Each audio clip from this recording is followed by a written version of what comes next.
სუსტი პასია საჭირო. კალაძე მარცხენა ფლანგზე. თვითონ დაიძრა კალაძე. კანკავა. ჩაწოდება საჯარიმოში. შეიძლება სიტუაციის გამწვევა საჯარიმოშია. მართლაც პასი უკან. დაჟღა.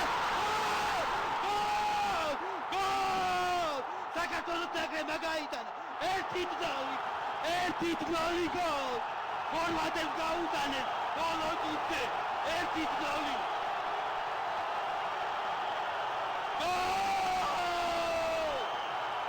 გოლი დღეს სასაული ხდება. მოახერხეს საქართველოს ნაკრების ფეხბურთელებმა გოლის გატანა. ლევანტეს შეხვედრაში განმეორებით კიდევ ერთხელ ეს ეპიზოდი მართვალაძემ წინვალეს ითამაშა პასი დარტყმა და კობიაშვილი გატანილი გოლის ავტორი ლევან კობიაშვილი. კიდევ ერთხელ ბევრჯერ ნახოთ ეს ეპიზოდი, ბევრჯერ ნახოთ. 3 წუთი დაამატა საჯმა და 3 წუთი რამენაერად უნდა გაუძლოს. 3 წუთი კობიაშვილი გატანილი გოლის ავტორი წინვალე შეტევა ბოლომდე ითამაშეს ქართველმა ფეხბურთელებმა და მოახერხეს. აი ესეთი ბრძოლა არის საჭირო ყოველთვის და არის სასაული ხდება. 3 წუთი დარჩა შეხვედრის დასრულებამდე.